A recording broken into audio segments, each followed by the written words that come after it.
Welcome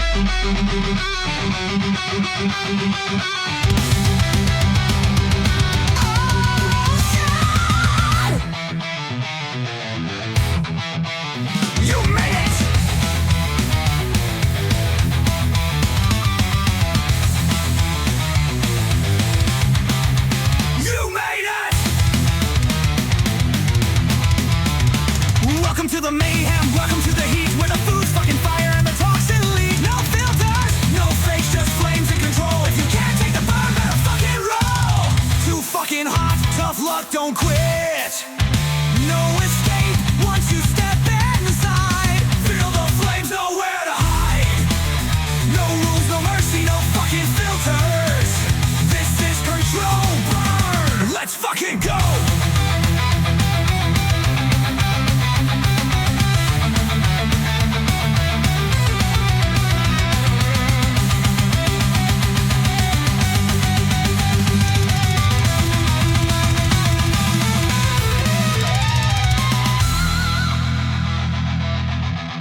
So I tried not to deep dive too much into you before we met because I wanted to be super curious, but I have been following you for a while. So I think the first time I ever you came across my Instagram was you were eating a red bird. And I was like, what is this guy doing? And then I don't know, I'm the kind of person that will try anything once. So I watched you eat this bird that was stuffed in a seal's neck. And I was like, well, that's interesting. Not sure that I would be on my choice of things to do with my free time, but I would try it once if it was in front of me. I always taste anything once. So, because you can't say that you don't like something until you try it. That's it. Yeah, you got to try everything once. Exactly. So, for people that don't know who you are, tell me a bit about yourself. Yeah, sure. Right. I'm Mike. I'm based in Suffolk in the east of England, and I've been a chef. I'm 55 now, and I've been a chef pretty much since I was 17, 18, did college and all that. And then worked on cruise ships in South China Sea and the Caribbean. And I was in the States for a while, New Zealand. I was up, close to Canada. I was in Buffalo for a year as well, way back when. And then what did we do then? And then I got married and then moved back from New Zealand. I had 4 kids, and I've been working in London as a chef in restaurants in the city. And then when we started having kids, kind of moved out, got a deli and a restaurant and an events catering business, and then moved up to Suffolk, which is about an hour away from London. And then me and my wife, we got a couple of pubs and a restaurant, and we were just kind of ticking along doing that. And then back in 2017, we got divorced, and I took on a pub, and then COVID hit. And at the time, I was kind of, I think I've been having a midlife crisis my whole life anyway. But at the time, it was, what the hell am I doing? I'm doing 120 hours a week, living above a pub. It was a great pub, but it wasn't really, what I could, see myself doing forever. And I thought I'd be kind of like guiding and pulling the strings and having a head chef and all these kind of things, but just trying to get staff was a nightmare. So I sold my controlling stake in it back to the shareholders, and went traveling. And I've been trying to pitch a book on fermentation for ages, for 2 or 3 years, because I was really getting into ancient ways of cooking and preserving, and really questioning how we survive without fridges, because the whole food industry is based around the fridge and temperature logs and exactly thermometers and that kind of stuff. Crazy. And I was thinking, and then I started looking into it, and then back in like 1963, only 5% of houses in England had a fridge. It's like that's just one generation ago. So what the hell how did we survive before that? So I was kind of looking warm into summers there, so it's not like you could go get ice all the time. Not at all. So I started looking into it and into old ways of preservation and cooking, and fermentation is obviously a big one. And then I was touting this book around publishers, and I was getting knocked back the whole time because it was too niche at the time. But then one publisher said, if you add some sexy Vikings to it, we can give you a book deal. So great. Yeah, that's what I did. So I went up to Norway, and then the Faroes, Iceland, and Greenland, kind of traveling west across the Atlantic, the way that the Norse would have done 1,000 years ago. And the more extreme the environment, the more extreme the ferments and the food. And my kind of holy grail of fermentation, and it still is, it's still the number one for me is this Kivyak, which you just spoke about. It's they catch between 300 and 500 little orc seabirds, little black and white fellas like that, totally intact, feathers, guts, head, everything on, and they stuff all those inside a seal and then sew it up, push all the air out, and then they just bury it under rocks for about 6 months. And when they unearth it, the smell is pretty potent. It's incredible. There's no salt that goes into it. The ambient temperature is probably about 8 degrees C, so it's not even fridge temperature really. Nope. But for 6 months, and you pull it out, and you have this amazing kind of almost a wet dish rag of a bird. And you can just push the feathers off, and the meat, if it's a 6-month ferment, the meat is like pate. You can just kind of smoosh it out with your fingers, and then you bite the back of the skull off, and you suck the eyes and the brain out, and then you eat the guts and everything. And it tastes like all the fermented meat that I've had. Seal, whale, walrus has always, it's been like the strongest cheese you've ever had. You know when you have a cheese like a strong cheddar, it kind of takes the roof of your mouth off a little bit.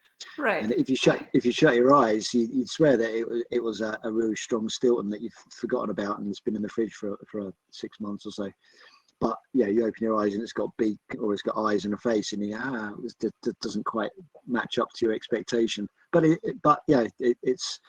very quickly became a real delicacy for me. And I ate loads of it when I was up there. It's really, really interesting stuff. Well, I mean, the protein content would be phenomenal, really. Oh yeah, protein, bacteria really is incredible, and the fat. Yeah, the fat on my diet up there was about 35% of my of the entire weight of the food that I was eating. So it's a big portion, and that's the story of the publisher. So I was in Greenland, and then COVID hit, and then they dropped half their roster, including me. But by that time, they'd already paid for me to get to Greenland. So and they didn't ask for their money back. So well, it was a bummer. It was a bummer to lose the book deal, but I still I probably wouldn't have got there without that. So that kind of kicked off my love affair with Greenland, and I've been back about 11 or 12 times now in the last 6 or 7 years, I guess. And about 3 years ago, I had this idea. I was working in a kind of a boutique glamping thing down the fjord from the capital, Nuuk. And I think I'd had a beer or two, and I was chatting with another chef about the Greenlandic language, and it's kind of got it's totally alien to any kind of European languages. It doesn't follow the same rules at all. And the way they speak it is incredible. I found it a very sexy language, but it's got quite a guttural Q. And the town right in the south has got 3 Qs in. It's called Qaqortoq, and the town right in the north is called Qaanaaq. And then the Greenlanders, they invented the kayak. The original spelling was Qajaq. But once the Danish had gotten there and put the alphabet in there. So it was. We were talking about it wouldn't be great if you could kayak from Qaqortoq to Qaanaaq, and it's always. And then I googled it, and it's like 3,500 kilometers. And then that's what kind of kicked it off, really. And I'd only been kayaking for 2 years before. I wasn't. So you were kind of green at kayaking to begin with. Yeah. I That's quite the adventure. I couldn't roll the kayak at all. So I thought, 3,500 kilometers. If I did 35 a day, then that's 100 days. So, I could probably get sponsorship or get credit cards or something to cover that. So I kind of started telling people about it, and kind of committed myself. And then I was thinking, every time you're in Greenland, then it's in the most incredible country ever. It's you look about and there's just water, or there's ice, or there's rocks. there's no obvious agriculture or orchards or anything green at all. But then the Inuit have survived there in this really harsh environment for 6,000 or 7,000 years. And I thought, wouldn't it be great if I could, not only do the kayaking, but if I could recreate the Inuit diet. So if I could just eat what they ate, which was, no vegetables, no fruit, purely sea mammals and fish. That there's the occasional reindeer or muskox, but it's pretty much seal, walrus, whale, or fish. And so no grains or vegetables of any kind, just no grains, no spuds, no veg, no fruit, which kind of goes against everything that I've been taught as a chef and as a citizen of so-called civilization. And then I managed to get a bunch of nutritionists and doctors and microbiologists involved, and we set up a whole range of blood tests and stool tests and microbiome tests for before, during, and after, just to see what the diet would do to my body. So when I started, I didn't have any kind of softly kind of edging into it at all. It was purely ate my traditional English diet all the way up to it, and then boom, straight into the Greenlandic diet, just so I had a good base kind of set of results. Turkey switched it.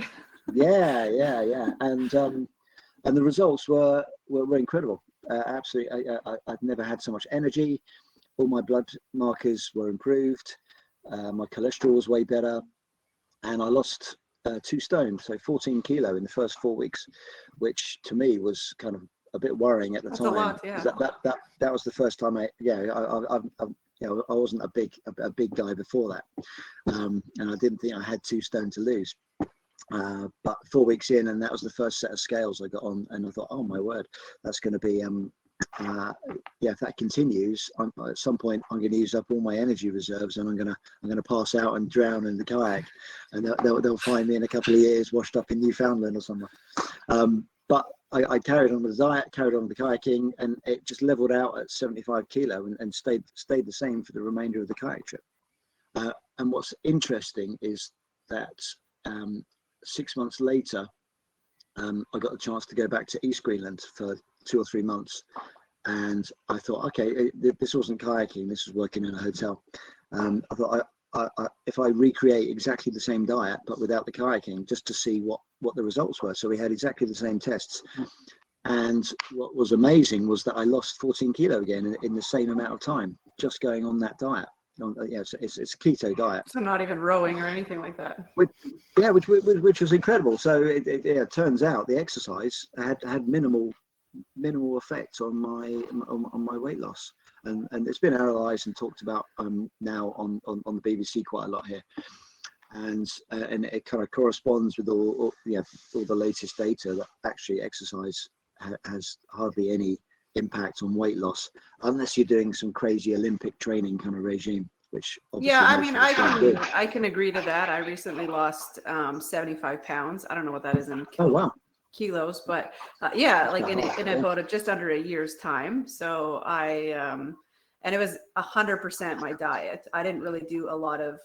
physical activity that much, just because one, I was 270 pounds. And now I weigh 182 pounds. So in Canada, we weigh and measure things all over the map. We have that's part of my cookbook, is the front of it is just navigating our measurement system, because we use pounds and everything to weigh ourselves. But then if you're baking, you use grams and kilograms. It makes no sense at all. We just kind of go all over the map. But 100% of his diet, just calorie deficit, made completely different, just cutting out a lot of, I don't know, just salty meat and cheese and wine and things like that. Just actually paying attention to what's going into my body. But just a huge change of energy and feeling just over that. I mean, now I work out quite a bit.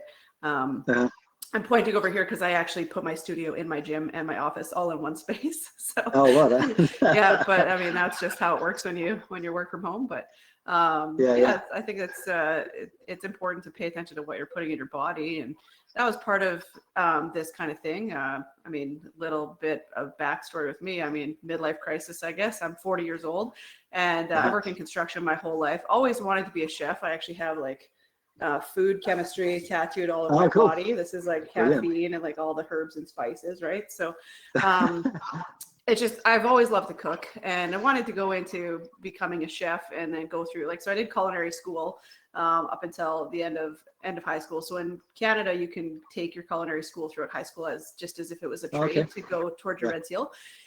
And basically just financially, it just didn't make sense at the time. And had my first kid when I was 21, which wasn't planned, but I was already with my husband, who's also named Mike at the time. So, and he's still around. So we have 3 kids together.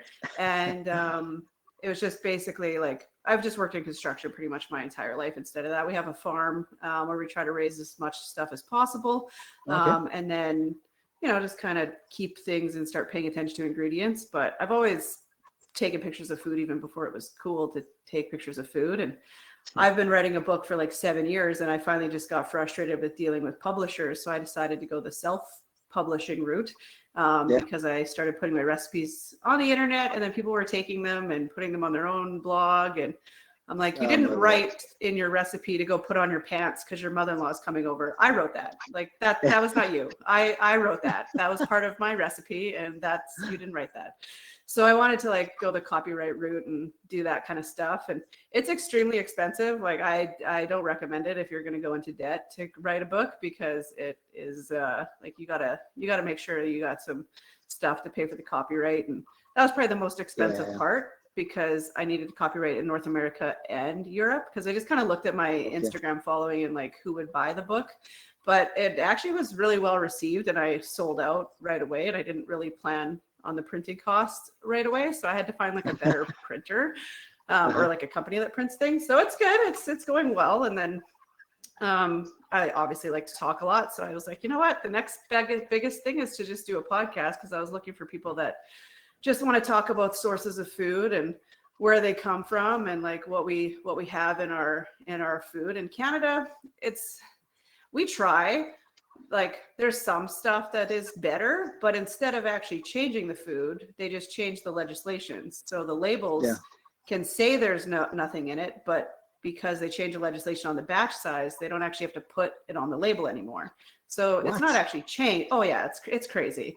So if you actually read the law, it's interesting, because now corporations don't actually have to put the ingredients on the label if it's a certain batch size. So if they make smaller batches, then it doesn't count, but it's actually the same stuff. So it's very interesting to start paying attention to. And then as a household, just over this journey, the last year of losing weight, we started paying a lot more attention to like what we're buying and where it's coming from. And that's sort of just in that research process, I was just like, how come nobody knows this? I just want to yell about this all the time. So then I just started reaching out to everybody, and I filmed a few podcasts so far, some on site, which is like, was a lot more complicated than I thought. So like going to the source of like the cattle farmer or the bison farmer and things like that. I am not an editor whatsoever, like taking footage and trying to put it together. I'm like, so luckily I have a 19-year-old daughter, and she's kind of good at that part of stuff. She's not very good at most technology, but she can figure out the video thing pretty well. So she's helping me with that. But yeah, so it's just kind of going that route and just wanting to talk about like sources of food. So like, I reached out to you because I was like, wait, I know this guy that did like this fermentation journey, and I tried to find your thing, and I was like, oh, you've done so many things since then. And so then I was just like looking at it, and I watched a couple of your stories recently, but I didn't want to dive too much in because I wanted to stay curious for today. But you were building a fence earlier today, so you have some I ate everywhere. We've got some. You've got a middle white sow, which a middle white is quite a rare breed in England. Yeah, it's quite an ancient breed, and she's got five piglets. Well, they're not so small anymore, but I'm going to kill 3 of them next week. Get them in the freezer. So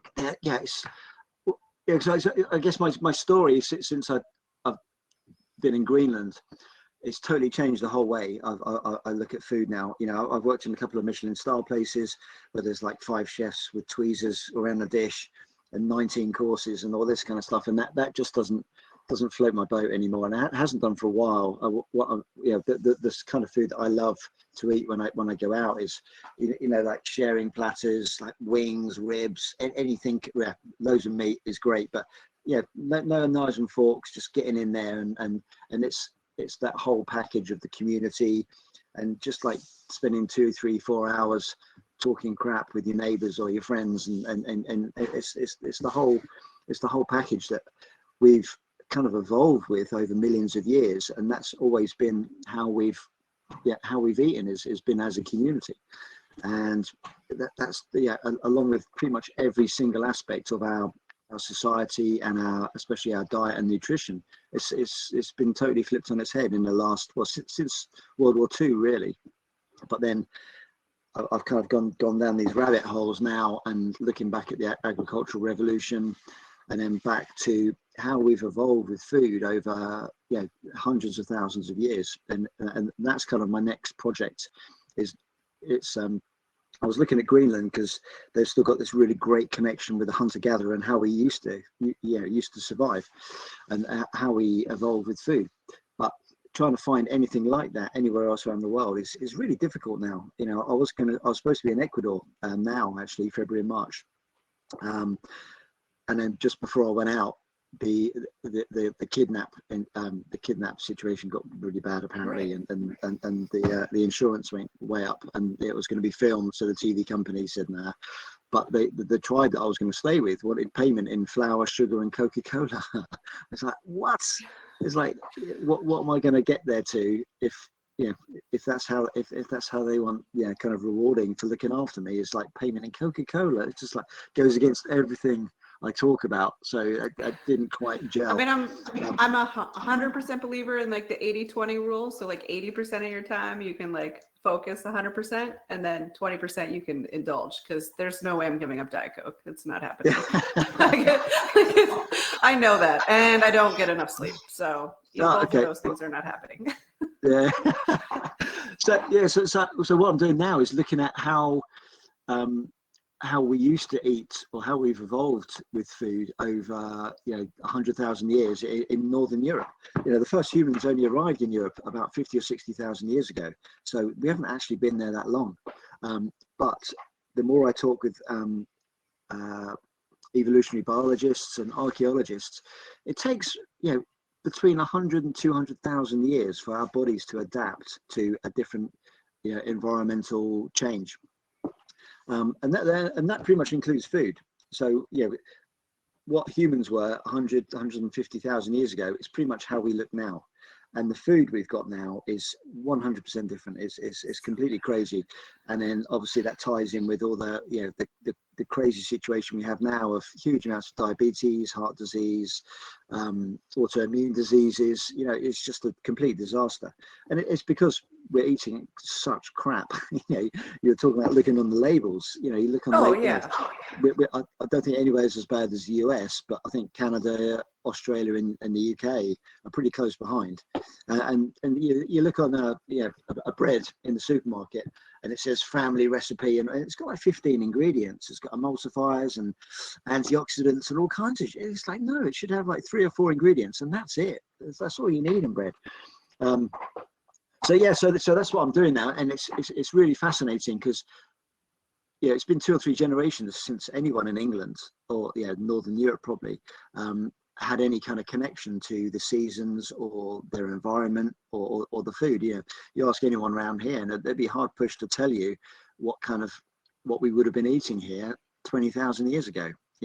Even rabbits were only introduced 900 years ago. So you'd have to look at venison, wild boar, which we don't have anymore, and it's all wild boars pretty much don't exist, but they've been bred. Definitely not in England anyway, but we've got this commercially bred pig that's been genetically modified over hundreds of generations now, to yield more fat. Same with the chickens. The chicken now doesn't look like anything it used to look like 200 years ago. It was a scrawny little thing, and it came from Asia. That's what I'm diving into. And at I've got about 1.5 acres here in Suffolk. It's quite rural, and what I'm doing is talking to all these experts who can tell me what we would have been eating 50,000 years ago. And then what I'll do is, with the same people who did the testing, the blood testing, the stool tests, I'll go on that diet, or as close as I can to that diet, for 2 months, do a before and after test. And then what I'm doing here at the homestead is going to kind of do a mini Mike's version of the agricultural revolution. So, yeah, we went from hunter-gatherers 12,000 years ago, where we're moving around, following game, following the seasons, and we're eating pretty much undicked about with food. It's raw, it's fermented, some of it's cooked, but it's pretty basic stuff. And then we've got the Industrial Revolution, and we started growing wheat and grains and grasses, which we'd never really eaten a lot of that before, nowhere near the amount that we started eating it. And from the agricultural revolution, it's been called mankind's biggest mistake. And the more I look into it, you can see why. Because as soon as we started having a permanent home, the birth rate increases because you need more hands on deck to do the harvesting, and then you start getting extra layers of society, like the bureaucrats and religion and managers and politicians.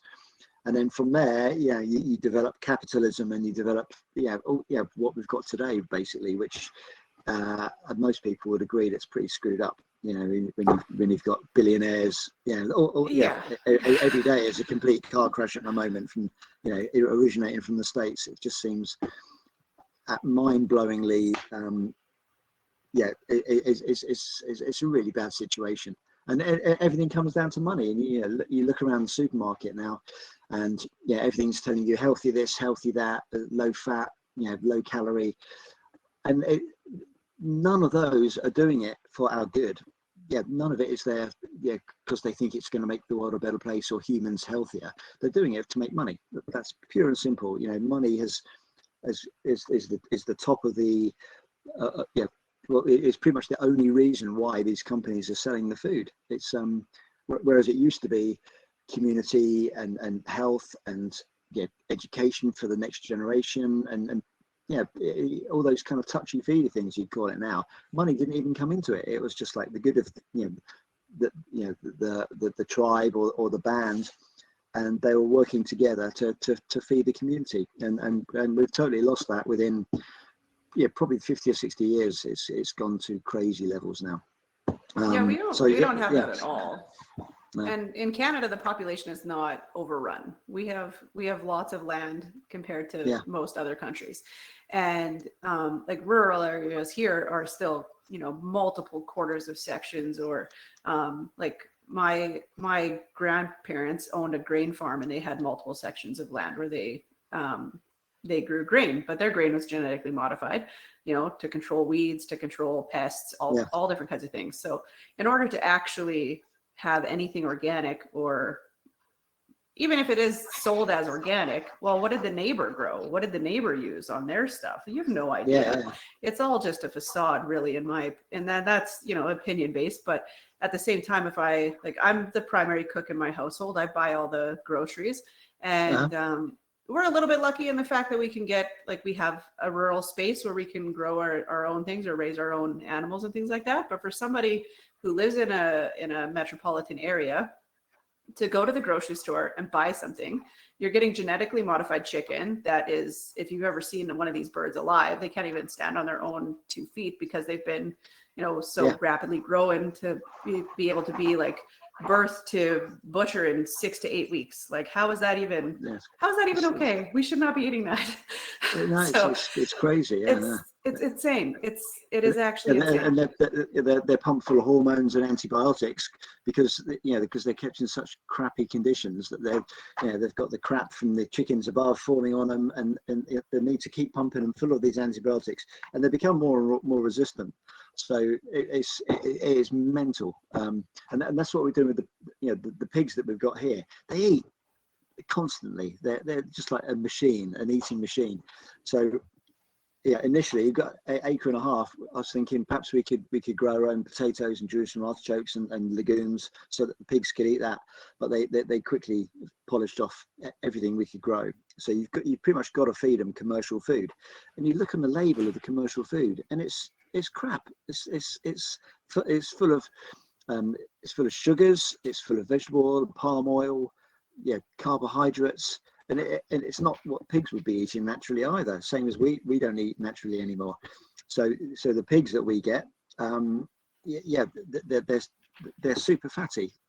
Yeah, super fatty, whereas they wouldn't be because they've been fed with all this high carbs, hard sugar diet. It's crazy. Part of this kind of midi agricultural revolution thing that I'm going to be doing. I'm getting some Iron Age pigs, which are as close to the wild boar as we can get here in England, without needing a wild boar license. And I'm going to feed half of them on naturally foraged root vegetables and plants that they can actually dig up here, and I'm going to feed the other half on the commercial feed. And then when we get them butchered, we'll cut them up and send it off to a lab, and we'll measure the different, the omega-3 versus omega-6 in the fat. And I've seen pictures of where other people have done this, and the cross section looks completely different from foraged versus commercial feed. But you've got to be so careful about what you eat or where you buy from, and even if it says it on a label, you've got to question that. And which is why I always tell people to go to try and buy it direct from the farmer. And there's plenty of them do it here in the UK. I'm not sure what it's like in Canada, but you can buy it. We're heavily regulated to farm here. Like, if you want to sell the meat, it has to be government inspected here. So I mean, if you can find somebody that's still willing to barter, I won't give out my sources because they'll literally go to jail. Like, that's how bad it is here. So it's one of these things where you have to kind of keep it under the radar. And like, if you're raising it for yourself, there's no regulation. Like, if you're just if you're eating it yourself, you can milk your own cow and drink your own milk. It's unpasteurized, right? So but if you wanted to sell that, you couldn't do it. You can't even give it away. So, and in Canada, if you're raising chickens or hogs for to eat, you cannot have them have any access or ability to consume protein of a meat source. Well, I could tell you right now, my free range chickens would hunt mice. Like, they just do. Completely changing, like, we did raise a few meat birds just to kind of offset the cost of like having our free range chickens, and butchering them side by side was very much similar to what you're talking about, with comparing grain fed to the ones that we allowed to free range. But if you don't have the space to free range, you're not going to raise enough. Like, our climate, we have a very short summer. I mean, I'm in the Northern Hemisphere. So, I mean, as are you, I suppose.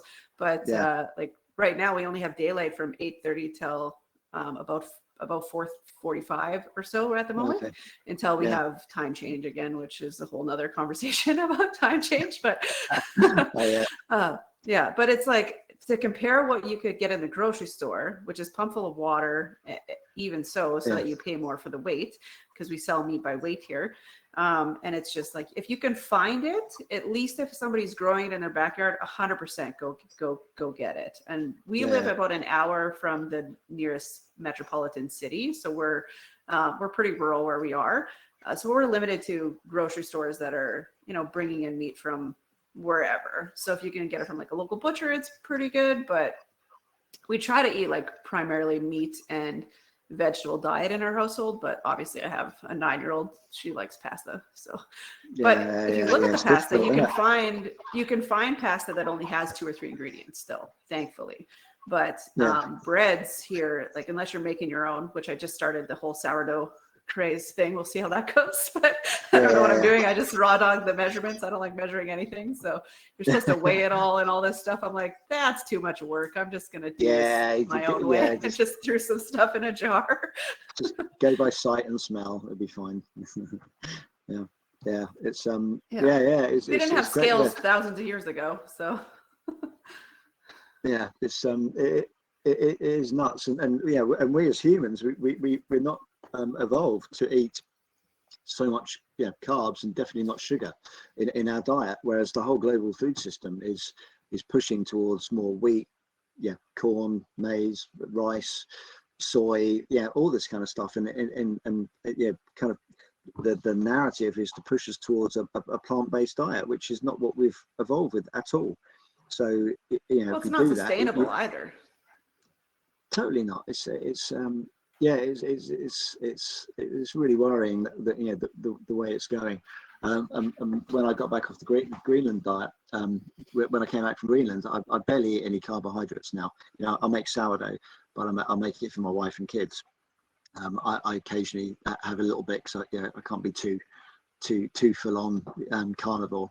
But I eat a lot of vegetables and fruit now as well. But sugar and carbs totally cut out. And if you think about it, when people ask me about should I be eating this and should I be eating that, the main response that I give is, would we have eaten it 50,000 years ago? Have we evolved eating it? Have we evolved eating cereals and grain? How much of a pain in the backside it is growing grain to turn into bread. It's just not something we ever did until not easy. Agricultural. It's complete.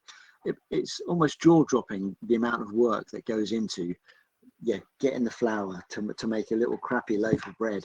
It's really, really amazing. And if you think about this, the sugar in nature, sugar is you only got two sources of sugar. You've got fruit or you've got honey.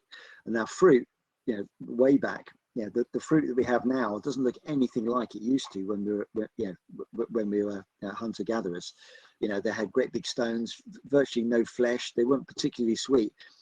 But like now, you've got a season for the fruit. So the season was like 3 or 4 weeks, and that was it. And outside of that season, before and after, the fruit was disgusting. You couldn't eat it. It was either super bitter or too hard. So nature kind of protected us from eating too much sugar from fruit because of the seasons. And everything had different seasons. So you couldn't, you could gorge occasionally, but nothing like buying 20 packs of Haribo's like you can now. You just got it on tap. And the other thing is honey, and nature protects us from eating too much honey by sticking thousands of stingy bees around it. So it's not the easiest thing to get hold of. So I do occasionally go for sugar, like we would have done, but I don't go crazy. And like Haribo's and all the candy and garbage, there's no way I don't touch that anymore. I've always had a thing for chocolate, and I could we've got dairy milk and the bulk chocolates over here, and I could have easily done a big bar of chocolate each night, but now I don't. I spend a little bit more money and I buy a really high cacao percentage, so like 85 or 90% cacao, and it's quite bitter, and it's a bit of an acquired taste as well. But you only have like 4 or 5 little squares, and you're done. You don't gorge yourself on a kilo of milk chocolate anymore. So it's just kind of changing your attitude, and looking at the labels is the biggest thing for us. The amount of crap that's in a basic ham sandwich that you buy from a service station. It'll have like 30 ingredients in, and it's insane. It's insane. Yeah. And really, to make a ham, like I've cured my own pork when we butchered our own. We had hogs a few times. We kind of switched to sheep just because of the cost of raising the hogs. Like you're saying, you have to supplement them with grain, whereas the sheep we didn't have to at all. We could pasture them, and then we could give them hay in the wintertime. We never really ever had to give them grain unless they escaped, which they did sometimes, and then we would get them with the grain. That was about it. So I don't know, if it doesn't hold water, it's not going to hold a goat or a sheep. I don't care what anybody says. You can do whatever you want with your fence, and it's not going to hold anything. So, and I found lamb. It's not my favorite meat, but it's very good for you. And so we kind of went with that route. But when we were butchering the hogs, we would cure our own, because if we took it to where you have to get it government inspected, the curing process, the ingredients was like 30 or 35 ingredients. I'm like, you just need some nitrate. You can even throw carrots in there. You don't, like in the brine, you don't even actually need to have powdered nitrate. You can use carrots to have a natural nitrate. Like you don't even have to, like, what are you doing? Like it's not even, you're only doing a little bit of ham and bacon. The rest you're just having as regular meat. But it's so bizarre here. And just the cost of groceries, like for us, we're a family of 5. And even yesterday, I just went to get a couple of things, barely one little box, like, this big, and a little bag of groceries is $250. So it's insane. Like I'm probably about to feed my family and I don't have to buy a lot of meat because we're able to get it locally. So without buying meat, we're at about almost $1,000 a month in groceries. And that's, it's insane. Like, I don't know how people can generally do it to try to like. So I get why people buy pre-made things, because quite often it's cheaper.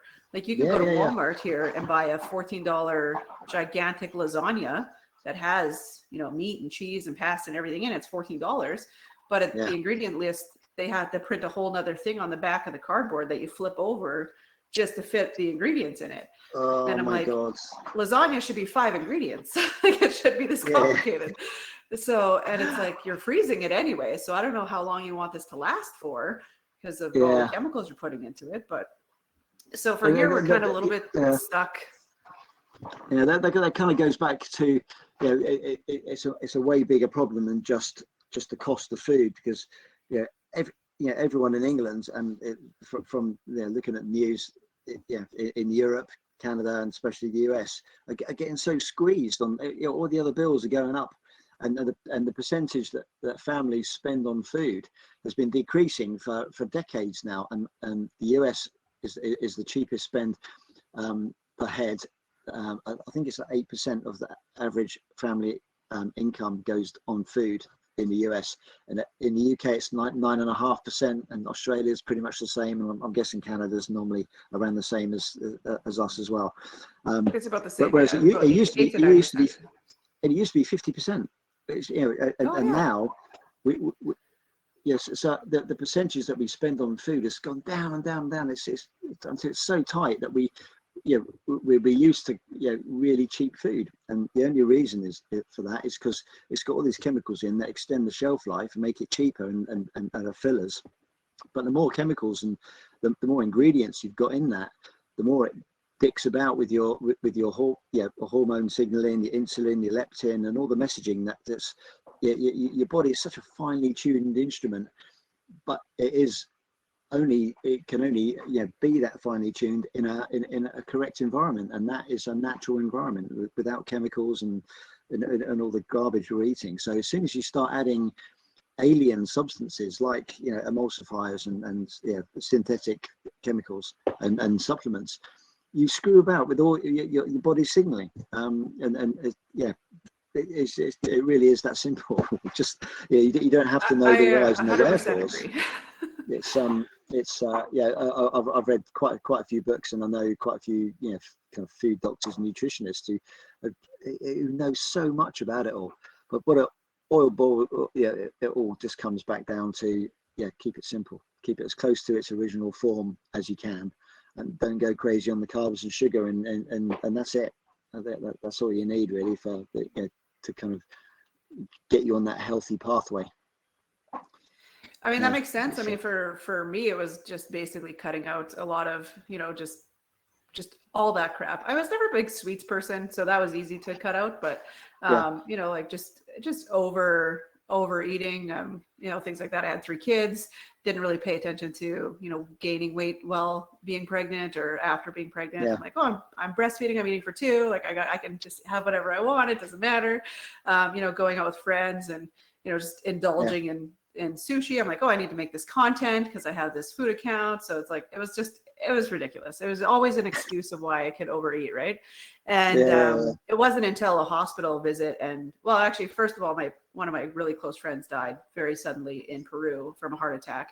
And so then like a month after she passed away, I was like, I really need to pay attention to what I'm doing with my life. Like, I do not want to just go somewhere and not come back. So that was like, I weighed myself and I'm like, hey, I really need to like just change what I'm doing with my life. And so that was December 7th, a year and a bit ago. And, but then New Year's Day, we were on a hike with our family in Banff National Park. So like the Rockies, and just oddly missed a step on 3 steps, and it was literally 3 steps. I didn't even fall down. I just landed on my right leg and kind of hopped a couple times, and I put my femur into my bladder, completely anterior dislocation. And oh, it was insane. It was the worst pain I've ever been in my life. And we probably should have called an ambulance, but I was like, I'm not making a scene. We'll get me to the vehicle, and it's my sister. Like, this is going to sound like a horror movie, but my husband tried to help me in the car at first, and then when I screamed, he let go. And I was like, if I scream, just yeet me in. I don't care. Just throw me in. It's fine. Like, there's no service here. We're 25 minutes from Banff. Just throw me in. So my sister grabbed my one leg and my husband grabbed the other leg and just threw me in, and I blacked out from the pain. And I was like, definitely could tell I was going in out of shock, but I was like trying not to say anything. And so my sister drove back to Banff, and then her and I had like a little private conversation. And I'm like, I need to go to the hospital. Like, I feel like my leg is like, I can't feel my leg at all. So I'm like thinking in my brain, I'm like, can you be paralyzed on half your body? Like, what is happening? So long story short, they triaged me in the car. They had to call an ambulance to the parking lot. I couldn't get out of the car. They sent me from Banff by ambulance to this other hospital where they basically did a procedure without cutting and like put my leg back. My sister half put it back. So that was helpful. And then, 9 days in the hospital. I had to relearn how to walk again. So that was 39 days ago. And yesterday was like, so I went from not being able to walk to using a walker to having a cane. And now 39 days later, I'm walking and just started working out again yesterday. And this doctor in Banff, he said, like, no matter what you do, make sure your nutrition is tripled, like triple your protein, do 250 grams of protein a day, do all of these things, right? And I don't think, like, if he wouldn't have told me those things, like, he was from Europe, and in Canada, it's all like about pharmaceuticals and, here's your pain management, here's all these things, and rest and rest and rest. And then, we'll put you through physiotherapy to get you back. And he's like, if you let those muscles atrophy, you're never going to get that leg back. You're 40 years old. The reason that it dislocated in the first place is because you lost so much weight rapidly. Your ligaments haven't caught up to your muscle loss. So he's like, it's very difficult to have an anterior hip dislocation. But the way he explained it to me is not the way a regular doctor in Canada would explain it to me. And he gave me this little card, and it was like high antioxidants, high protein, very little sugar, all of these things. I took my last prescription pain med on January 15th. So like for me to be able to go, and I had a fracture on the femur head. So like for me to be able to weight bear and like do all of these things, it was like quick, so rapidly. And then the x-ray, it shows a whole new coating over top the fracture. It's healing very rapidly. So we just have to pay attention to what we're doing with our body. For me, because I've had a compound fracture before. It took over 1.5 years, and I had to have like a full surgery on my hand to like fix it. So like to refix it because the scar tissue. So I'm like, this is a completely different scenario with this leg. And, I mean, I can't do stairs very well, but just because the gait is still loose and I'm scared of it, re-dislocating, but I don't live on a flat piece of land. Like it's a low hill at the beginning of my driveway all the way to the top of the hill, but I was able to make it to the top of the hill twice. So not bad. Yeah. So but I couldn't imagine the protein not having something to do with it. Right. Like, it has to. No, it all comes back down to the food you put inside you. And unfortunately, again, the States is leading the world on this, on the pharmaceuticals. The average American spends more on pharmaceuticals than they do on food now. It overtook it last year. So, which is crazy because the drugs don't fix anything. The drugs just mask the symptoms, and they just put a really crappy band-aid over the top. What we should be doing, as a society is looking back to why it's happened in the first place. And pretty much every time it comes down to poor diet and environment, and poor education as well is a big thing. Because people don't understand. When they're eating Pringles or something like that, and it's not food. It's almost a poison. A lot of this food is just doing you damage. And you might think, I've eaten it for a few years, it'll be fine. But who's to say, like when you're 30 and you've got diabetes, and then you end up the last 20 years of your life having a really crappy quality of life because you're on drugs, you're on diabetes, all these kind of expensive drugs. Not so much in England because it's paid for on the NHS, but again, it's crazy just south of you. and the horror stories. It's crazy here too with pharmaceuticals, health insurance, and but every single aspect is controlled by money and growth for shareholders, and it's not like it used to be where you got corner shops and small mom and pop operations. It's like 75% of the food that we eat in the world is controlled by 7 corporations, which is unbelievable. And yeah, they're just there to make money.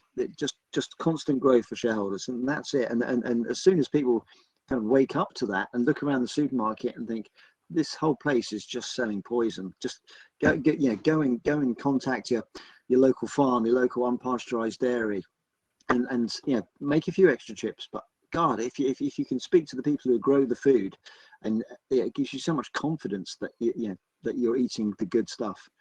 And again, looking at the costs, and everyone is nowadays. I don't think I've ever been as poor as I am now.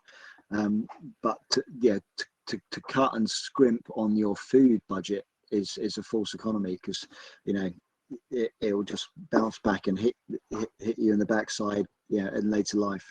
So it's so important to get that kind of education out there, and for people to know what they're eating. It really well, is. just access to the blood work too. Like in Canada, if you wanted to go, like what you're talking about, getting a blood panel and seeing where you're at and seeing what your hormones are at and where you can't do that here. Like that's not even an option. So Really? unless unless you there's no privatized ability. So unless a doctor Okay. says, okay, like you'd have to say, oh, I have all these symptoms, and then they'll do a blood panel and then give it to you. But because all of our healthcare is covered by taxpayers, and everybody's like, oh, Yeah. Canada has free healthcare. Well, it's not free. Look at your pay stub. It's not free.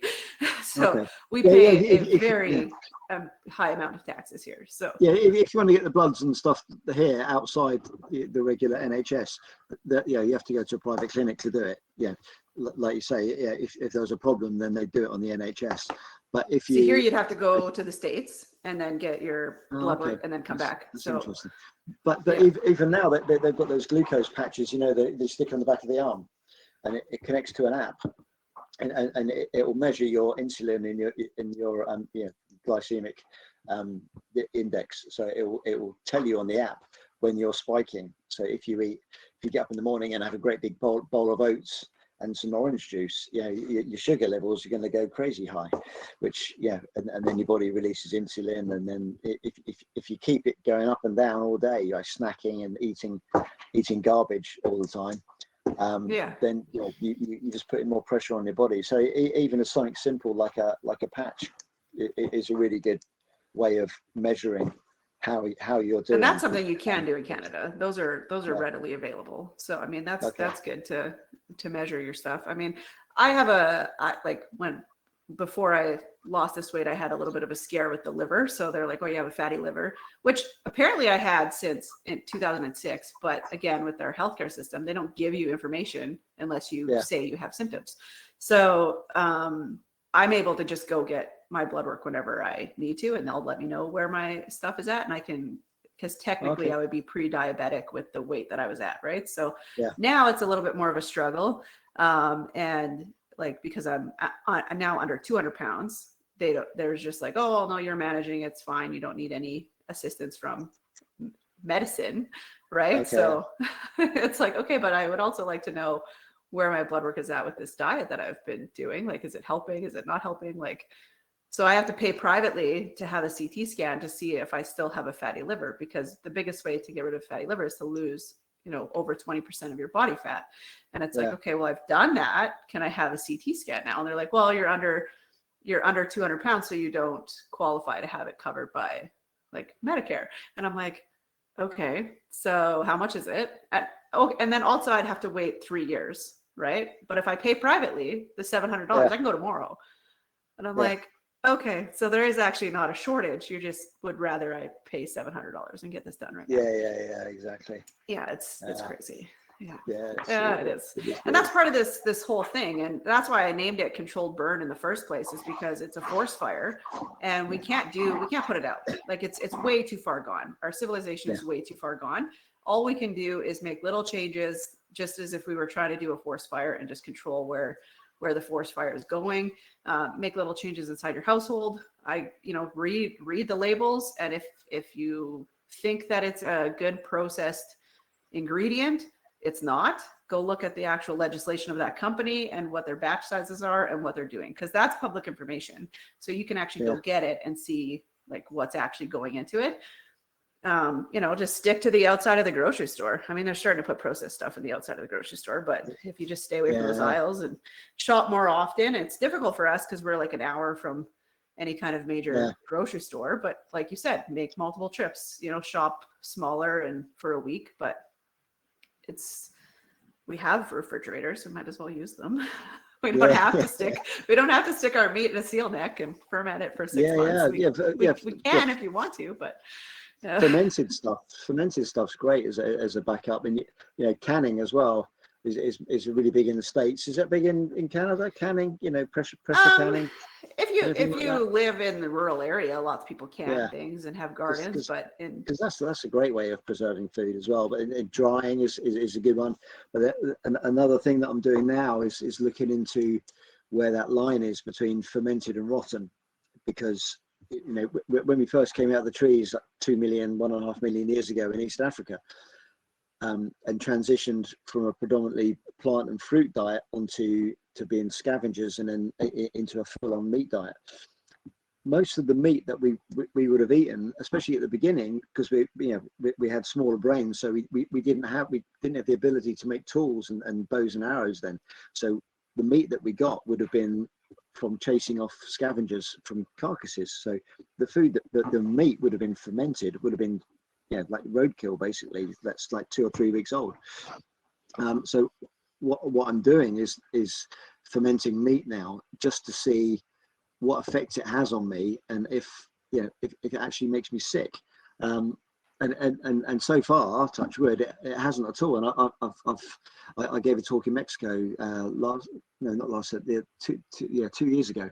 As part of the workshop, I was talking about this, and I bought some raw beef heart, chopped it up, and then left it under a kind of a net out in the Mexican sun for 7 days. And same with fish heads. And did that, and 7 days later it was stinking. It was really, really bad. But then, because you've got the air going to it, it hasn't been subject to any kind of man-made anaerobic environment. So you haven't packed it in glass or pressure sealed it or anything like that. And I ate this really stinky heart, and it was totally fine. And that's something that we've done and that we've evolved with before we had the use of controlled fire and could cook our food, which effectively does the same thing. It pre-digests it, makes it easier for our bodies to metabolize it. So what they're doing now, especially in the Arctic, they have caribou pits where if they manage to have a glut of reindeer, they'll pack this pit full of reindeer, and then they'll go back to it like 2 or 3 years later, and it will be pasty, it'll be maggoty, but it will be safe to eat, which is mind blowing again to a chef you've got all these controls. But then there's like it does make sense though, because UV light does kill bacteria. So I mean, if you just take the fat out of it, and it's absolutely incredible, and it's something that people don't. Well, we're so kind of clean. Obsessive now, and we're getting bleach and chemicals that kill 99.9% of all bacteria, but most of that bacteria is good for us. We always used to have a bit of dirt and from our fingers eating the food. And part of one of the guys I spoke to was Professor John Speth in Michigan University. Excuse me. And he's written a fantastic paper that documents over 200 tribes in the tropics, who if they manage to get like a fresh kill, like an antelope, instead of eating it there and then, like for us in Canada or UK, an antelope fillet, that'd be fantastic, best thing ever. But what they'll do is that they'll either hang it up and let the flies and maggots get to it, or they'll bury it and let the bacteria get to it, and then they'll eat it a week later, when it's you or me would go, what the hell is that? It's disgusting. But what's happened there is the bacteria have been working on that, and they've pre-digested the meat for you. So you'll eat it, you get all the benefits and metabolize that meat without having to expend all that energy processing and digesting it, which is obviously in that environment, in a hunter-gatherer environment. Energy is absolutely key to your survival. At any stage. yeah, if you're burning too much energy, you're going to end up being in trouble. So that is really fascinating. That whole, it's really stinky, rotten meat like roadkill, and you can actually eat it, and then a lot of these indigenous places, like especially Alaska, that was a big one. The Native American Indians there had been fermenting seal in kind of like natural fiber sacks in pits in the ground, and then the authorities came in and said that's disgusting, it's not healthy, this is how you should do it, and they ended up putting it in rubber tanks that were sealed, and it created an anaerobic environment, and loads of people died from eating these seal because us Westerners had come in and said, oh no, that's you're not doing it right, this is how you should do it. But of course it's not. It's what they've been doing for thousands of years. So we just need to butt out sometimes. Well, and So if it works and you're curing it correctly, then it's fine. Yeah. I mean, I remember, I don't even know where I seen this, but it just came to my mind. But I was watching something about Italian meats and the way they used to cure them and make prosciutto and things like pancetta and all these types of things. And there was a family that was still curing it traditionally in their own home, and they ended up getting arrested and put into jail because they were not curing their meats properly. And it's like, well, they haven't died. They're like 80 or 90 years old, and they're eating this meat like the same way that they've been eating it forever. And now you're saying that you can't do it that way. And as somebody who has, like, I don't have like a moral issue with hunting, zero. Like, I would love to actually be able to go and hunt something. I have tried to shoot things. I cannot hit the broadside of a barn. I don't know what it is. I have 20/20 uncorrected vision. Everybody and their dog has tried to show me how to shoot a gun. I suck at it. My daughter is like went through cadets and is an awarded marksman. Like, she's a very good shot. Yeah. So it's like, okay, let's go out and try to do some hunting. You can shoot it and we'll like do this, but we fail every time. I've never even caught a fish in my life. Like, I would literally die if I couldn't go to the grocery store. And not for lack of trying. I've tried fish all the time. I liked going fishing, but for whatever reason, they don't like me. I must smell weird or something. I give off some sort of thing. They're like, nope, that's bad guy. We don't go near redheads. They want to kill us. I don't know. So I've never caught a fish in my life. I've never been able to like hunt anything, but I've been able to like raise my own meat and butcher it myself. That part doesn't bother me, but I have a friend who lives just down the road from where we have our farm, and he would hunt. And then we had an area where he could actually hang it and dry age it because he's from an indigenous background, and they like to actually age their kills for 8 to 10 days or so, like away from the elements. But it would create a crust, but it's not in a fridge or anything like that. It's just hanging in a shed, and it dry ages it. It creates a crust on the deer, and then you just peel off the crust and eat the meat that's inside of it. And that, I tell you right now, that is the best meat I've ever eaten in my life. Amazing. It was so good. We ate it like very blue rare, just a quick sear on each side, and just ate it. It was so good. And like my son, he's like, oh, we need to go buy some more of that meat. How come you haven't bought any of that meat? I'm like, you can't buy that meat. It doesn't exist. Like, you literally have to like beg, borrow, and steal to get that meat. And because the tags are so difficult to get, even though he's Métis, so he can actually, get more meat than most people. But as a white person, I can shoot one deer a year. That's it. So really? It's like, Jeez. oh yeah. And like, I can hit as many as I want with my car. So, but it's just, it's ridiculous. I mean, we live in an area where moose is quite rampant. Like, I see a moose almost like every couple of days. So we're very popular here. So if I could, shoot one of those next year, hopefully or I guess this year in the fall is my goal. So my daughter is very good at shooting. We got all our regulations. We got all our licenses in order. We got our scent-free hut. So we're going to try. Oh, may or may not spill some corn on the ground. I'm not sure, but we're gonna try to do something. Yeah. I think part of when you hunt your own meat or you catch your own fish, you're so much more respectful to the actual animal as well, and you end up using so much stuff. We killed a pig the week before Christmas, and we had it as a big suckling pig. But I made sausages out of the wash the intestines and make sausages in there, black pudding in there. I ate the lungs, I ate the heart, liver, kidneys, all that, which is the most nutrient dense part of the whole animal anyway. It's got bags more than just lean meat, and it's something that I don't know what it's like in Canada, but in England, like the offal it still isn't very popular. It's the cheapest cuts, and a lot of the time they just go for pet food, I think, which is criminal, because if you have a pig heart or a lamb heart, it's so tasty. So it's incredible. And then you can always mince them up and add it to the mince, or add it to sausage meat anyway. So there's no reason that we should be throwing all that crap away. It's really good stuff.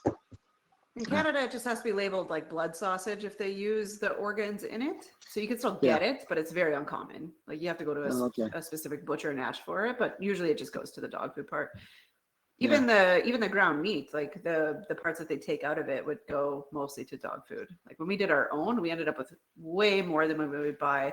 So you buy a whole beef at a butcher right now, you're getting about 330 to 360 pounds of meat. And that's from a steer that was raised in a feedlot, right? So it's you're still getting a grain-fed, grass-finished steer, right? And when they say grain-fed, grass-finished, it just meant they gave them hay the last 2 weeks of their life, and that was just to fast them so that their stomach is empty. That is literally it, because they have a 4-stomach system, so they can label it however they want to label it, but that's legit what happens. So their grass-finished is the hay, that's it, and they just take them off of grain. So whatever, it is what it is. So you're getting about 330 to 360 pounds of meat.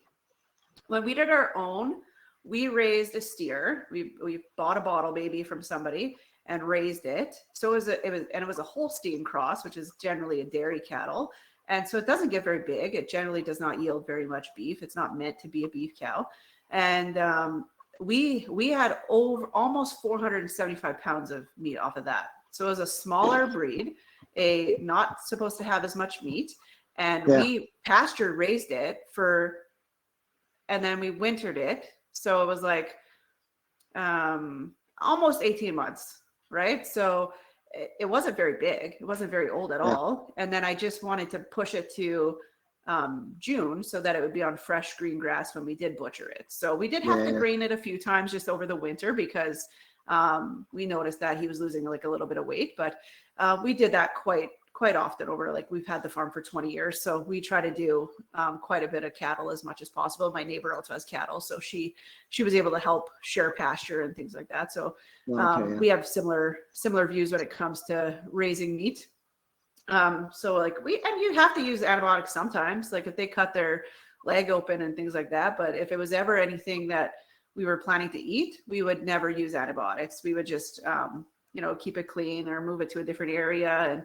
And you can tell as soon as you butcher an animal whether you should be eating it or not. Like if it has some sort of tumors or cancers or things like that, you can tell immediately when you butcher it. Yeah. So, I mean, you just use common sense. You don't have to use a government stamp, right? So it's just one of those things where people just automatically think, oh, I can't eat that because, it says, and when you take it to a butcher and you have them cut and wrap it for you, they have to put a big label on it in Canada that says not government inspected. So, I'd have people come over to the house, they want to do a big barbecue, and they'd see like the wrapper and they're like, oh, what do you mean it's not government inspected? Like, I don't want to eat your meat. I'm like, oh, that's fine. You can starve. I don't really care. Because I just don't give a shit. But it's one of those things. The last people you should be trusting is the bloody government. Right.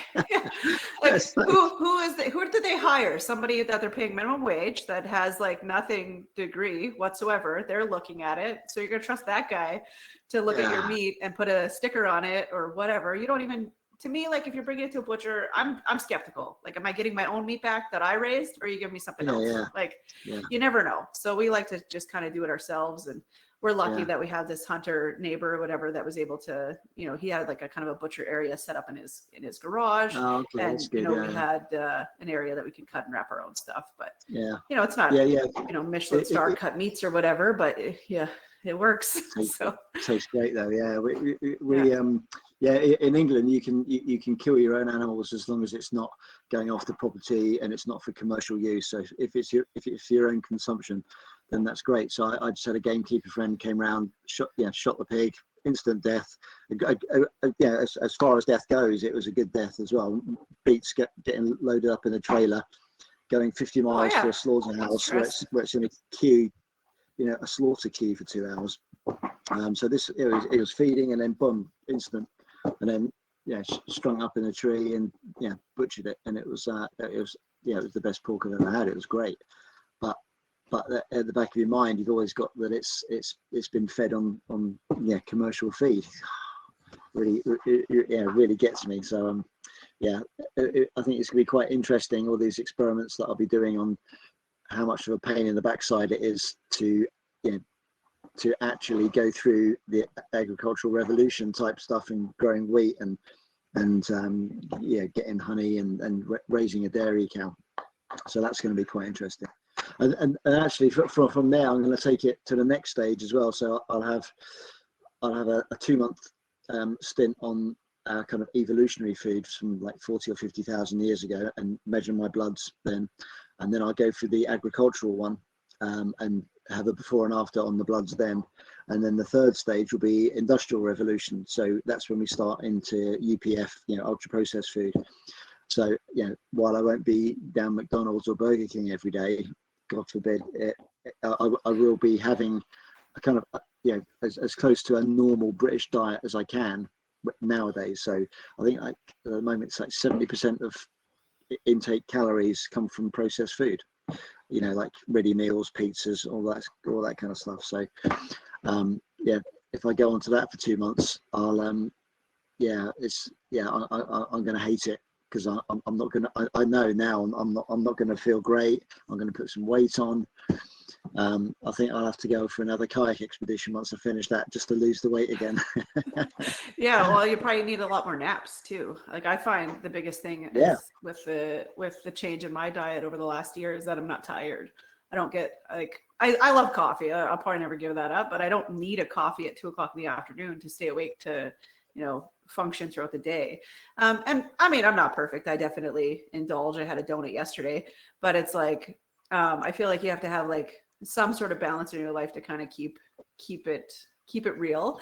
But when you talk about doing the blood work and the experiments that you're doing, you want to go like full 100% so that you get like the data that you're trying to gather, which I find is insane. Like that takes an incredible amount of discipline to be able to accomplish something like that. But I'm a little bit lost. So when you say evolutionary diet and then into industrial diet, like, so you're talking about like when we were like cave evolution, or like... the evolutionary diet, I just call it that because that's still what our bodies are adapted to eat, and that's what our bodies it's the natural journey, and that our bodies should still be eating.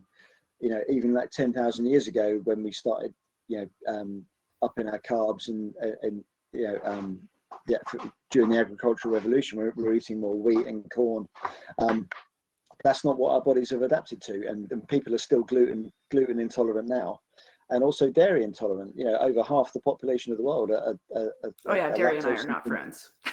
Intolerant, and that's despite us having it for 11,000 years now. So it's still not even half the world's population can. So you like meat and seeds is evolutionary, or meat and berries?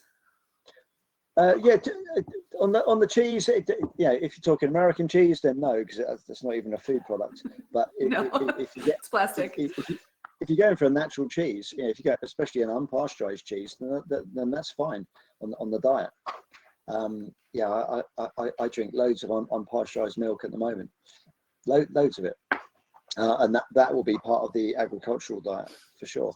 What we're trying to look into is whether even those changes from 10,000 years ago have worked through the population, and are we, at what stage are we in adapting to dairy and domesticated animals, because we're not that they haven't been fully assimilated into the human genetic code or our physiology at all yet. Otherwise, everyone would be able to process it fine. So, and that was 10,000 years ago. So it does take such a long time for us to adapt to any kind of change in food. So imagine what a catastrophe the modern industrial diet is having on us when it's only been 50 years or so. It's going to take another 20,000 years or so for us to be eating that, for us to adapt and to kind of go through that process of natural selection where we're optimized for that diet.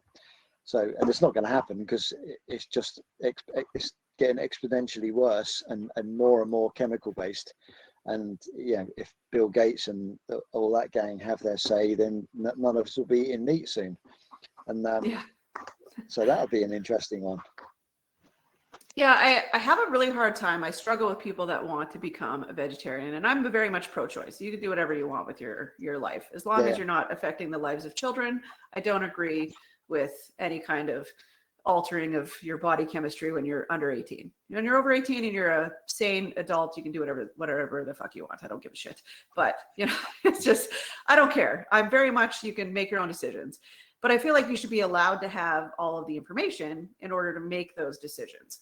So for somebody who is, I'm not a vegetarian at all, and I disagree with it completely because I see the impact firsthand. I drive like over an hour to get to the city from where I am, and you can see factories upon factories upon factories that are, pushing out emissions way more than anything that I would ever do on my small little farm. And somebody that says, oh, cow farts are affecting the environment. Well, I can tell you right now that your vegan leather factory is pushing out way more emissions than growing cattle. And even in a feedlot, the way that they raise cattle, taking down an entire forest to grow avocados or seeds or whatever you need to create this false patty that you also need a factory to build, and the plastic that you have to put the packaging on top of it.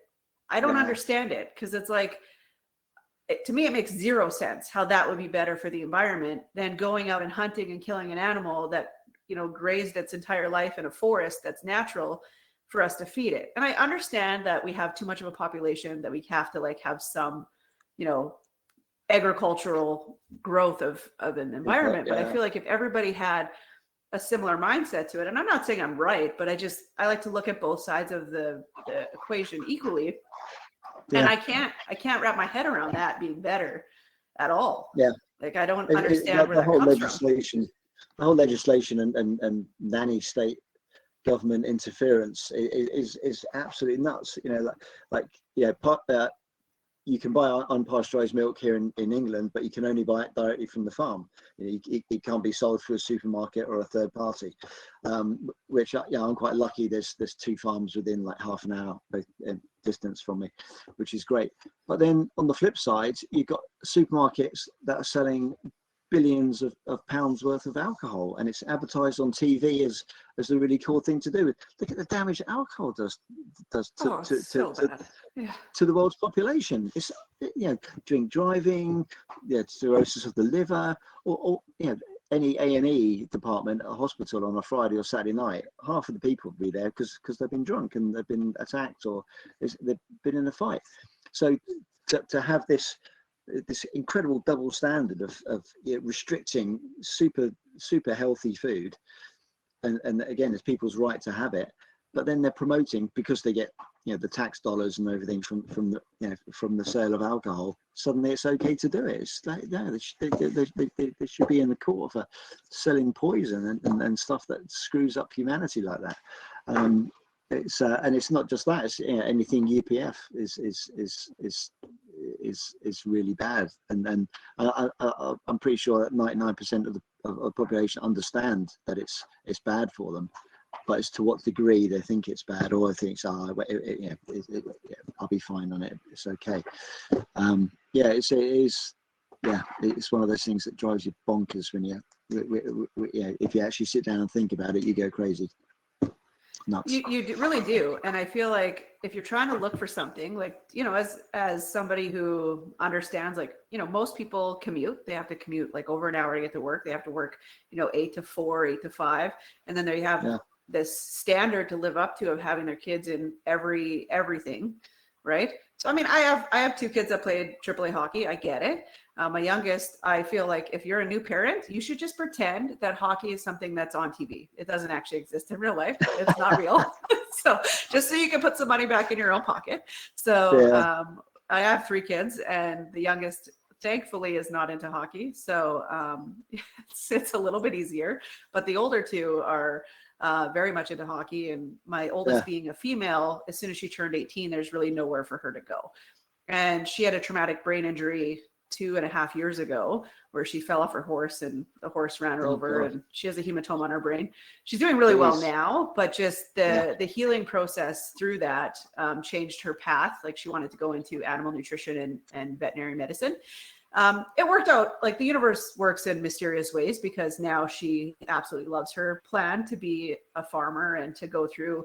In Canada, we have this program called Young Farmers of Canada, and you can go through farm credit and get a loan to start a farm if you want to create a generational farm, which I feel like is amazing and going in the right direction.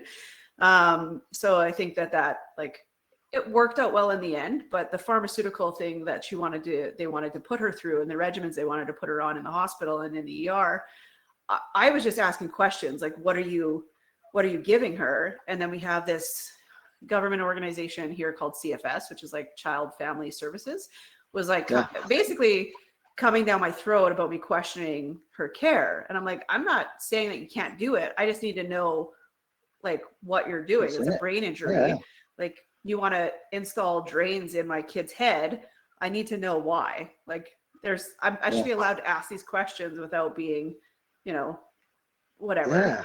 But the diet they wanted to give her in the hospital too was like upsetting her stomach with the medication that she was on. So they're like, oh, well, you can't bring in outside food and all these stupid regulations. And I was just like, okay, but she can have it. She's like a salmon sandwich and a coffee that's like out of a can, and she's a child. She doesn't want salmon or a coffee. Plus, she just had surgery. She doesn't want any of that shit. She wants, you know, a steak and a baked potato, like not a salmon sandwich and a coffee. Okay, like, it's just, it was crazy. And but in order to question those things, it's frowned upon here. And my youngest, she went through some stuff when she was born. So, I mean, I do believe that you need to have some sort of medicine, because my youngest would not be here today if we didn't have hospitals and medicine. So our blood types were not compatible.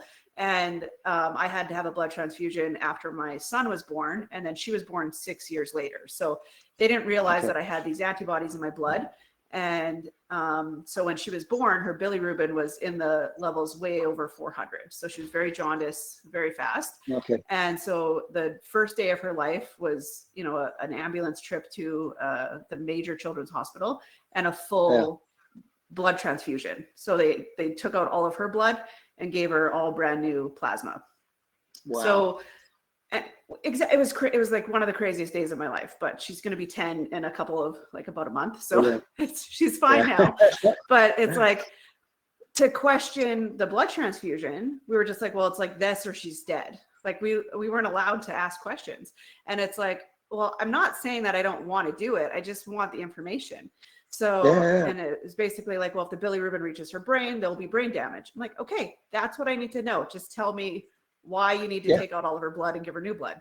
So, and meanwhile, Mike and I were going to get blood tested to like see if we could donate to her, because they can process the blood quicker if you're genetically related. And then that's when they found out why her blood was like poisoning her, is that I had the antibodies, and then Mike and her were the same blood type, but because it was too rapid, or it was happening too fast, they were just like, okay, well, we need to have her just have plasma or something like that. But then 3 months later, she started having seizures. So at 3 months old, and it was in June, and she was just laying in a little bassinet, and I thought she got stung by a bee. And I was like, wait a minute, her eyes are vibrating. My mom had epilepsy. So I was like, I'm pretty sure she's having a seizure. Like, what the heck?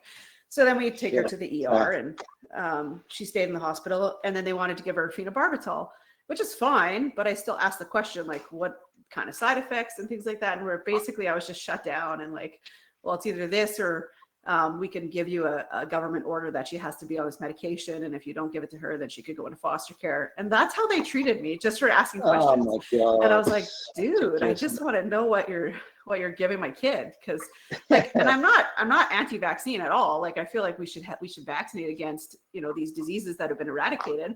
I'm not saying that we shouldn't have these things, but it's like, I still want to know what you're doing or what, like, and it was a good thing I asked the question because she was 3 months old and I was nursing her. So when you give phenobarbital, it's an appetite suppressant. Well, you already burn, like a newborn baby who's underweight is already burning extra energy nursing. Oh God. So, Yeah. and now she's going to have an appetite suppressant.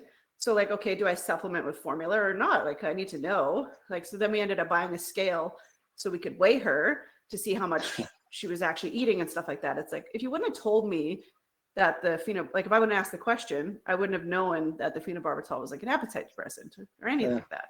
But now, she's been seizure free for 3 years. She's been off medication now for a year. It's good, but it's like, there's a place for pharmaceuticals and there's a place for diet. And I think that they can work simultaneously if we would just leave the money out of it. Yeah. So I don't know. Yeah, that's my rant on that bullshit. Yeah, you kind of find yourself ranting more and more nowadays. Yeah, you just find myself ranting at every aspect of the food industry, as well as the wider world. It's a worrying time, but I guess it's probably one of the only good things to come from the Orange Man. That Kennedy looks like he's addressing trying to address a lot of those problems. I don't know too much about it, but from the outside, it looks like he's trying to address like pasteurized milk and trying to fight corruption in big pharma and that relationship between pharma and government, which is a massive problem here as well. Lobbying hasn't been addressed at all. It's just I've heard the UK government is quite corrupt. I don't know how. Like, I mean, that's just what we hear here. But our government is just as corrupt as well, I think. Yeah, I don't know what it is. I think as soon as you got a certain level of power and money, if you're a certain kind of person, that's it. Game over. You're just going to be up for bribes and getting your mates in. I think it's been the last few years, probably since COVID actually, or especially since social media became such a big part. I think people can get their information from other sources, and if you get your information from a variety of different sources and they all kind of correlate and correspond, then chances are it's right. And it very rarely corresponds with what the media, the state media tells you. When we were growing up, BBC was everything. But nowadays you see what they're reporting and what you can see on social media, and it just doesn't match up at all. So you just wonder throughout your whole childhood, when you think BBC tells the truth about the world, you just question it and go, perhaps they weren't. Perhaps it was all just what they wanted us to hear. So it's quite hard not to go down that conspiracy theorist route, which I don't think I am, but you definitely. I think anybody who knows me knows that I like to just question everything from every angle. Yeah. I'm not necessarily a conspiracy theorist, but I mean, I like to question things. I like to know what's going on or what's going in our body. We were never put in a position as a family of like get vaccinated or lose your livelihood. So we were lucky in the COVID era that we were never put in that position. I don't know if we would have made a different decision if we were put in that position. I feel like we would have kept true to our values and stayed away from it like we did. But my daughter, the one that's 19 now, was 14 at the time. And she is a very particular child. She's just into her horses, tomboy through and through. And she likes to wear socks. And she came into our room in the like very early hours of the morning, 4 o'clock in the morning, and she didn't have socks on. And she's like, "Mom, my stomach hurts. There's something going on." And I'm like, this is an emergency, because she's not wearing socks. So I could tell just she was like pale. So I took her to the emergency room, and sure enough, it was her appendix. And this was right in May of 2020. So nobody was allowed in the Oh, wow. hospitals, right? Yeah. Like it was very shut down. So Yeah. we go in the emergency room, and I had just heard on the news the day before that the Steinbeck Hospital, which is close to where we're located, which is in like central Canada, was overrun, and they were triaging people in the parking lot. So I'm like, well, whatever, we got to go there because it's the closest Yeah. hospital, and I'm very like, you know, this sounds like it's your appendix. And so we get there, and just me and her are the only ones there. Like there's literally nobody else. So I'm like, odd. Okay. So that was like May of 2020. And this is like pre-rapid test. So it was still like a 3-day test if you were COVID positive at this point. So they take her temperature, and because she has a fever, she's automatically treated as if she has COVID. I'm like, but she has appendicitis. That's why she has a fever. But whatever, Oh you know, God. what do I know? And sure enough, she had surgery within like 3 hours, had the appendix out, and then was triaged on the COVID floor, which was empty, by the way. We were the only ones there. And as somebody who's had 2 NICU babies, we had to scrub in and out of the NICU. Like I wasn't allowed to wear my clothes or bring my purse or my phone or anything. They had to take it all, wash it, like wash the phone if I wanted to go in and take pictures, and like so that it was clean on the other side where these, you know, sick babies were, right? But in the COVID floor, I could do whatever I wanted. It didn't matter. I just had to put on a yellow gown and bring, like she has braces, so I could bring her braces bag, my travel mug, all these things. Yeah. But, you know, hey, whatever. It's just, there's no reason why we shouldn't just have all the information and just let the world weed itself out. I don't know. That's just as bad as that sounds. I feel like if we just remove the labels and regulations and, you know, like what you're talking about with fermentation processes and stuff like that. I tried making sauerkraut once. I could tell that I should not eat it. It did not turn out. It exploded. Okay. So I'm like, okay, I did this wrong. Let's try again. The sourdough may explode on the counter. I have no idea. We'll see what happens. Oh wow, yeah, I'm looking forward to seeing that. Yeah, exactly. But I mean, like if you take meat and you cook it, I love rare meat. Like to me, I could eat raw beef right from the cow. I love beef tartare, my absolute favorite thing to eat. I got E. coli poisoning when I was younger from eating raw hamburger, and so I was in the hospital for like 4 days. I was 5 or 6 years old. It didn't deter me. I love beef tartare and blue rare steak. In my cookbook, you can actually see for the recipe to how to cook a steak. I just put at the bottom for other desired doneness, see page 31, and it's my roast beef recipe. So Okay. very, very much specifically, like this is not how you cook a steak. But I'm very interested to follow your journey with this evolutionary diet into agricultural diet and how you raise these 2 pigs. I feel like that's going to be crazy to see the genetics there and like how it changes. And then just the breed of hog too. The key thing is just to get people thinking about what they should be eating. Yeah, they don't have to go and be a doctor or know all the chemicals that are in the food, but just think about what you're eating and the effects that it's having and what it could have on your later life. You know, you've got to be aware of it, and a lot of people aren't aware of it. So that's the most important thing for me. Well, don't watch my Super Bowl meal tomorrow because I am making these crazy nachos that are very American, but it is specifically for content. And then when I seen this guy making tortilla chips out of just flatbread and then stuffing it with cheese and then putting another flatbread and then cutting them into triangles and deep frying them. Completely bad for you. But I am going to make this tray of nachos tomorrow with like 5 different kinds of chips and a ridiculous amount of stuff on it just specifically for content, but the Super Bowl. But I'm also filming at a bison farm where he traditionally raises his bison.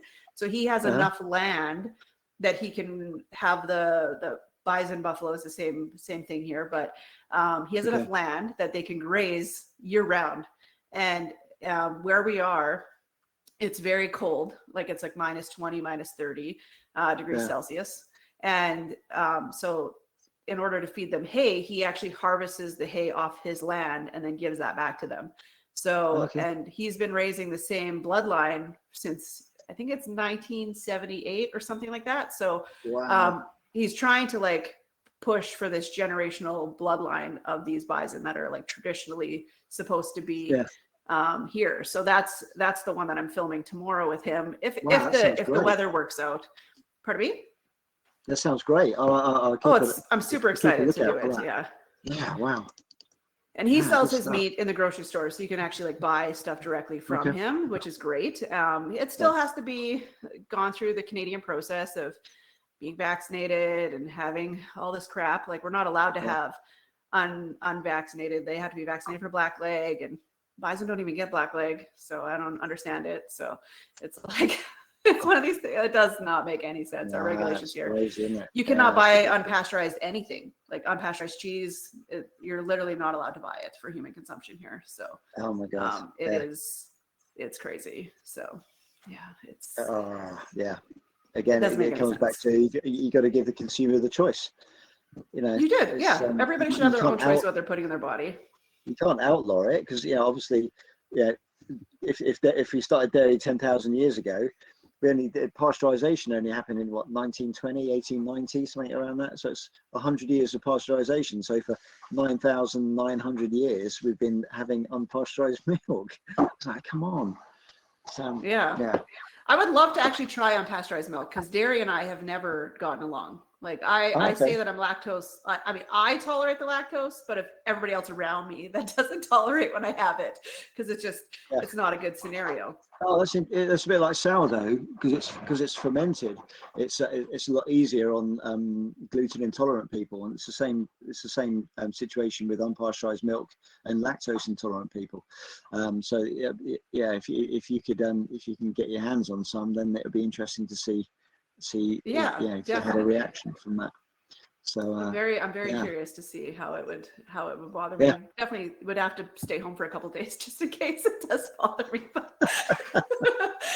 Just so other people can come in my same vicinity. But yeah, I'm very curious about the journey with the meat. Like I love watching you just eat. I'm gonna go watch the Greenland tour because I kind of skipped over it because I was like, oh, I don't want to hear too much about the diet. I can't even say the names of the towns. There's way too many K's and Q's going on in there, but it definitely, I had raw whale one time that was like frozen and they like sliced it super thin. And that was so good.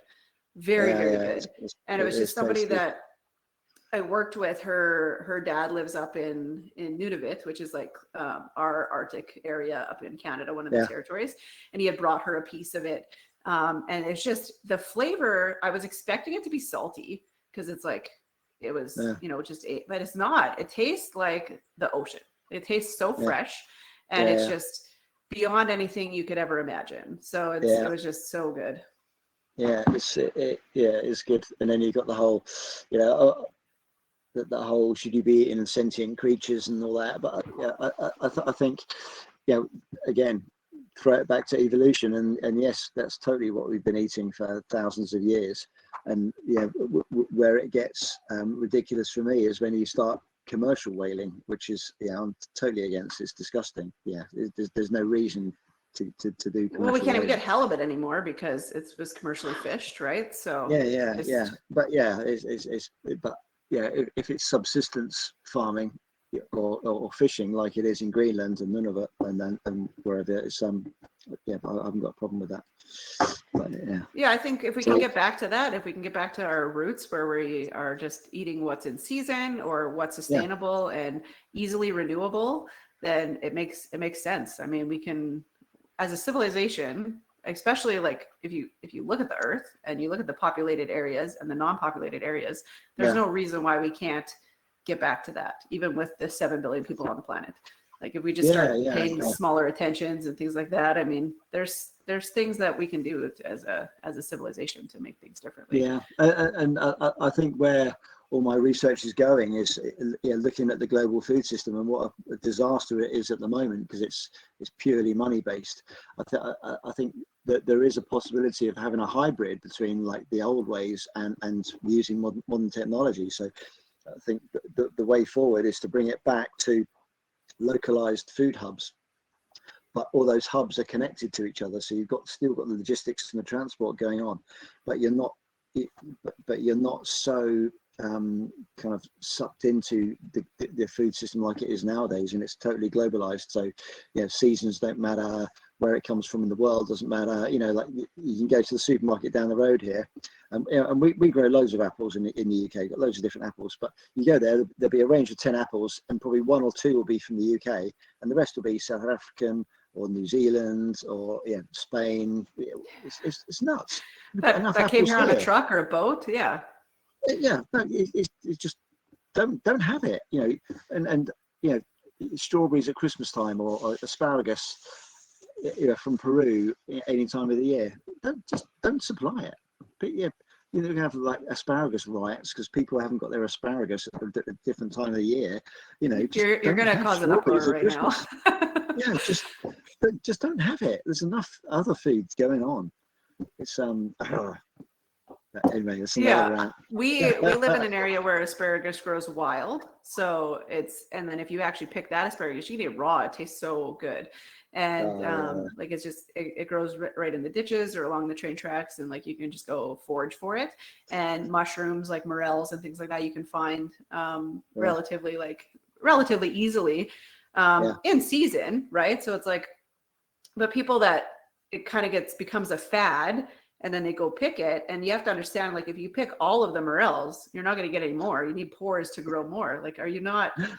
Like, but it's just, we're just dumbing down society, and people think that the meat comes from the grocery store. I had an argument with somebody, like, not even on the internet, just like in real life, about eggs, because I said that I don't dairy and I don't do well, right? And they're like, well then, and then I ordered like eggs and something else, and they're like, well, eggs are dairy. What do you mean? And I'm like, they're not dairy. They come from a chicken's ass, man. Like, or it's literally a chicken's period if you want to get super specific. So, but they're like, because they come in a dairy section of the grocery store, that's just where they're stored. They're stored beside the milk. So I'm like, are you really like? So I just stopped talking because I'm like, there's really no point in having this conversation if you think eggs are dairy, but. Missed out that one. I mean, and if you think about back to like evolutionary times, it's like who ate the first egg? Who drank the first cup of milk? Who decided to do this? Like, I mean, it's an desperation, right? Yeah. Who decided this was a good idea? It does make sense because you see babies do it in the wild, right? So I mean, that part makes sense. I mean, that part, but the egg, I don't know. I had balut once, which is like a Filipino delicacy where it's like a duck egg that's almost fully embryo formed.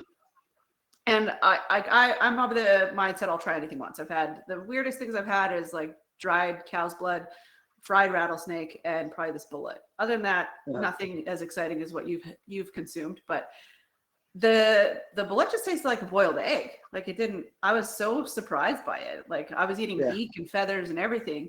But it tasted like a boiled egg. There was no other taste to it, no matter what part of it I was eating. And I was like, I don't understand. Like, so I was like, there's nothing wrong. Like, it was very good. It's very good for you. It's very interesting. Yeah, it's good. But I mean, I think that's pretty much. I think it's important to pay attention to what we're putting in our body, and I'm curious to see how you're going to grow wheat and process it. Like, are you planning to mill it? Yeah. Going to do the whole thing. So we're going to get Emma an einkorn wheat, an ancient variety, and go through the whole process and make bread from it in the end as well. So it's going to be it's going to be interesting. I tried it on a really small scale about 3 years ago, and it's a complete pain in the ass. It really is. It's well, with an acre and a half. Why anyone thought it was a good idea is beyond me. But I'm going to give it another go and be a bit more scientific about it. It sounds like a pain in the ass, but I'm interested to see the process and see where it goes. Yeah. I mean, an acre and a half is not very much wheat, especially when you got a house and a pasture and everything all in there. So it's not loads, no. No, you can do a lot in an acre and a half, but our farm is 40 acres and we don't use majority of the area. So, I mean, it's mostly pasture, but it's, I don't know, it's mostly rock too as well. We're on the edge of the Canadian Shield. So growing wheat and cultivating something is just not very, very ideal, but I think that's good.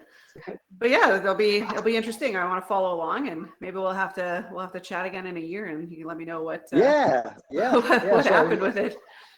Yeah, so I should get most of it done this year. So yeah, I'd love I'd love to come back on again and talk through the results next year. It'd be cool. Yeah. So I mean, everybody can find you at like Eating Your Environment. You're on Instagram for sure. Yeah, Eat Your Environment on pretty much everything. No ing. Sorry. You go ahead. You tell everybody where they can find you. Eat Your Environment on Instagram and YouTube and Facebook. And yeah, eatyourenvironment.com is the website. That's pretty much all you need to know. But yeah, I'll throw it up at the end too as well, so people can find you and follow your journey. And I think that's pretty good. I'm gonna hit the stop button, but just stay on the call.